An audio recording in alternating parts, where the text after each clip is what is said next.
Hello everyone, welcome to my channel. I hope everyone is having a wonderful day. Before starting the video, please go ahead and hit the subscribe button and give this video a like up.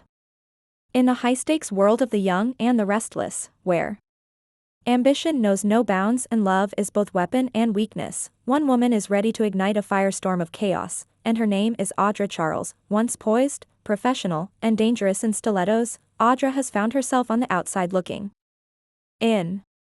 After months of strategic seduction and boardroom manipulation, her grip on Kyle Abbott has slipped through her fingers. Now, she's watching Claire Grace, a woman she considers to be both naive and unworthy, step into the golden circle of Kyle's heart. But Audra's not one to lick her wounds in silence. No, she's planning something darker. And when plan A failed to keep Kyle in her web, she crafted a ruthless plan B. Now, buckle up for a 3,000-word deep dive into the unraveling of love, lies, and calculated sabotage. Because in Genoa City, revenge isn't just personal, it's an art form. The buzz at Newman Enterprises is unusually serene. Claire Grace, fresh from her redemption arc and fighting daily to prove herself to both Victoria and Nikki, seems to have found her footing. She's glowing, not just with professional success, but with something more tender, more elusive, happiness. And the source of that glow is Kyle Abbott. Since Claire and Kyle started seeing each other, there's been a subtle but noticeable shift in both of them. Kyle seems lighter, freer. Claire's darkness, though never far behind her, has softened under Kyle's support. For once, it seems like love might actually bloom without thorns in Genoa City. But the only problem? Audra is watching. From her corner office, behind a carefully constructed mask of indifference, Audra monitors the couple's every move. She hears the whispers in the break room. She sees the sly glances exchanged during business meetings. And inside, her fury burns hotter each day. Claire, in Audra's mind, is a fraud. A manipulative player who's hiding behind a fragile, victimized persona. And Kyle? He's just a pawn in Claire's scheme, or so Audra believes. When Audra sees Claire slipping into Kyle's office one afternoon with lunch in hand and that coy little smile on her face, something snaps. This isn't over, she mutters. Not even close. Plan A was subtle. A few well-timed comments to Diane. A little flirting with Kyle. A dash of gossip seeded among the Abbott board. But none of it stuck. Kyle remained annoyingly loyal to Claire, and even Summer had stopped showing interest. If Audra was going to shatter this couple, she'd have to think bigger. Meaner. Dirtier. Exploit Claire's past. The town may have forgiven Claire, but the media hasn't forgotten. All it takes is one scandal to reopen old wounds. Seduce Kyle into doubt. Not physically, at least not at first. Audra wants to become his confidant again, his emotional escape hatch when Claire inevitably begins to spiral. Introduce a third player. Someone from Claire's past, or worse, someone from her present that no one sees coming. Audra starts by hiring a private investigator to tail Claire. Not because she expects to find infidelity, but because she's certain Claire is hiding something. A secret meeting. A phone call. A strange visitor. Anything that can be twisted into suspicion. At the same time, she accidentally runs into Kyle at society one night, knowing full well Claire is stuck in a late meeting. She plays the concerned ex, gently suggesting that maybe Claire's demons aren't as far behind her as they all want to believe. She's doing great, Kyle insists, but there's hesitation in his voice, exactly what Audra wanted. Act 3.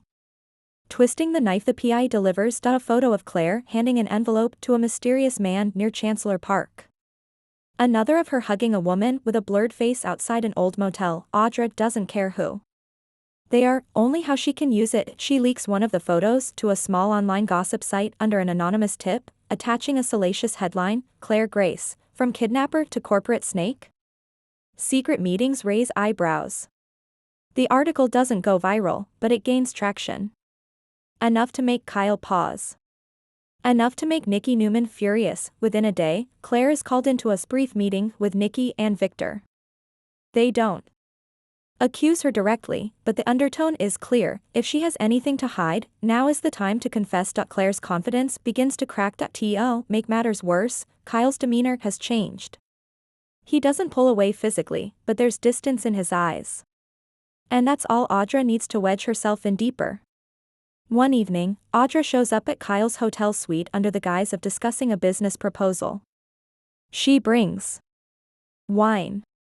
Kyle declines. She sits too close. He shifts away. But then she drops the next bomb. I didn't want to say anything, but the man Claire met last week? He has ties to Ashland Locke's old legal team. Isn't that strange?